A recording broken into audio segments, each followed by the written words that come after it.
Again, we're here at the American Monetary Reform Conference in Chicago with Steve Keen, an economist from the University of Western Sydney in Australia. He has a blog that many of you probably know at debtdeflation.com. And he's not really a monetary reformer, wouldn't define himself as such, I don't think. And I'm not sure this week has convinced him to be a monetary reformer.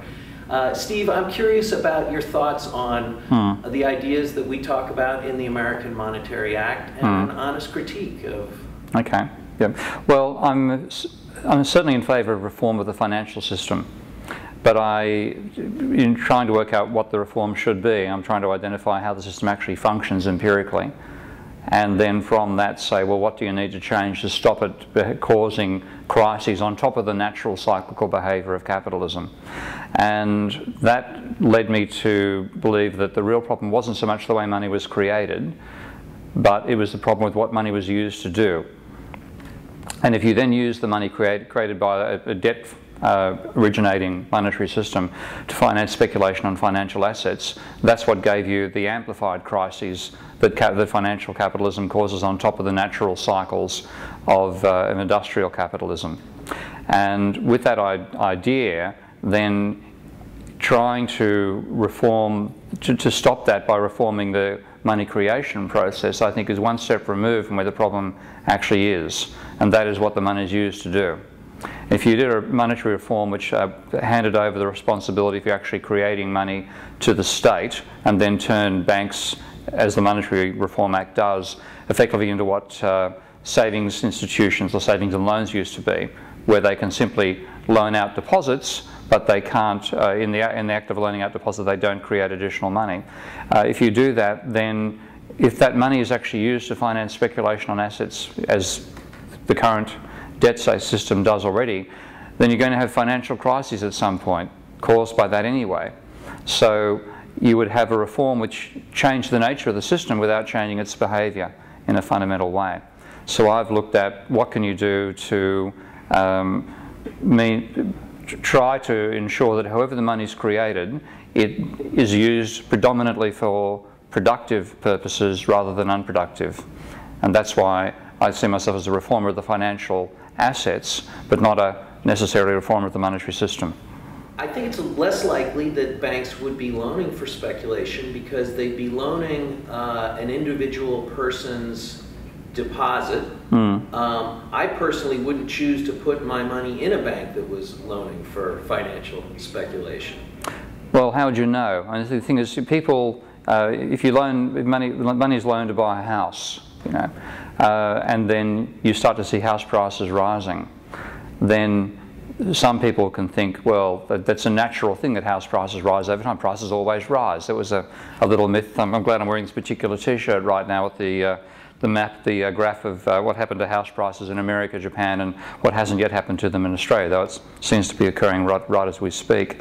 That belief can be built into the people's mentality, and therefore they will go and borrow more money to buy the house, and more money, and people who are buying and flip that house, as was the American expression, I believe, during your bubble, can see themselves as being genuine investors, doing what's necessary and needing the finance for it, and then the state's not providing enough, and they'd be demanding more money be created for that purpose, or there'd be a higher rate of turnover of the existing money. One thing I want to point out, of course, is that it isn't just the stock of money, it's the rate at which it gets recirculated that gives you that capacity to inflate either consumer prices or asset prices.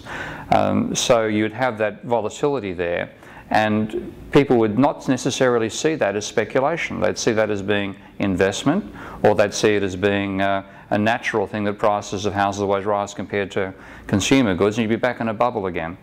So the danger, if you have something which relies upon people's knowledge of how the system works, one of the myths of conventional economic theory is that people have meta-knowledge. They actually don't only know their own interests, they know how the entire system in which they live operates, and therefore they can behave to counter what the government might do to try to manipulate the meta system. That's absolute nonsense, and completely destroyed, I would hope, by the financial crisis, where the group that least realised it was going to happen were the conventional economists. But when we come to talking about a reform, what I often hear is comments like the one you made a moment ago, that, oh well, I wouldn't lend to finance a bank that's, well, you don't know that. That requires a level of meta-knowledge, which people don't often have. Very, very few people have that. You'd only know it after the fact. You know it after the fact, but it's too late then, you've already caused it. So that is my worry, that the monetary reform on its own, in my opinion, is not enough to stop money being used to finance speculation on asset prices. So I want to find a mechanism that directly attacks the capacity for people to speculate on asset prices in such a way that it makes it very hard for the financial system to gain power over time to weaken that reform. And I think at the moment what I see with your reform is that it would work for a while, and the fact that it worked for a while would have necessary failures built into it as well, would lead to people on the financial side gaining the power to undermine your reforms. And particularly if you had a financial crisis caused by the system, the government not creating enough money to sustain what was actually a bubble, and then that turning around and the decline in the rate of growth of money causing a downturn, that'd be blamed back on the reform, and you'd be back with people being persuaded that the money should be created privately, and you'd still have the capacity to speculate on asset prices in there, and you'd be back in the system we are now. And you could easily, after a crisis like that, if you had a switch from the Monetary Reform Act back to private banking, then that creation of debt money by the private banking system could cause a boom, because during a Ponzi scheme, when everybody is indulging in the scheme, there's so much more spending going on that you have the type of false boom you had from the 1993 recession through to 2007. It looks wonderful, and people get caught up in the whole mentality and they accept it, and then bang, it crashes again. But at that time they're back in control once more. So I see my ideas as being a more direct attack on what is actually the problem. And those ideas, the couple of ideas you trotted out? Two very simple ones.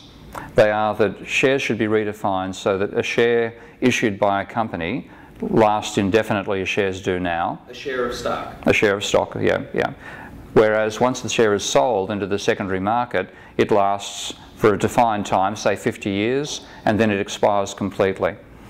Which would mean that if you bought a share in the secondary market, you wouldn't be buying it expecting capital appreciation, because its terminal value would be zero. So the secondary market would go from being the absolute focus of Wall Street right now and the absolute focus of commercial activity, would go from that to a secondary thing where people were buying it because they wanted to get an annuity that would last them 50 years, an income stream. And it would, I hope, dramatically promote the primary issue market, which is almost irrelevant on the stock market these days, because that would be the only way to get an indefinite income stream. The second is in property, to change the laws about leverage, where at the moment the lending for property is based on the income, allegedly based on the income of the borrower. So the more money you have, the more debt you can get to buy something. That necessarily gives us this process where the high level of debt means you drive up the asset price, which means the bubble starts and the next person who buys it off you borrows more money, and there's a positive feedback loop between the level of leverage and asset prices, which drives us into a debt bubble, as we saw so clearly with the subprimes in America. I would want to redefine the leverage limits so that the limit to leverage was 10 times the annual rental of the property being purchased. And that would tie a very direct link between the income earning capacity of that property and the price for it, so that you could still pay more than 10 times the rental income to buy the property, but if you did, you'd be reducing the leverage rather than increasing it.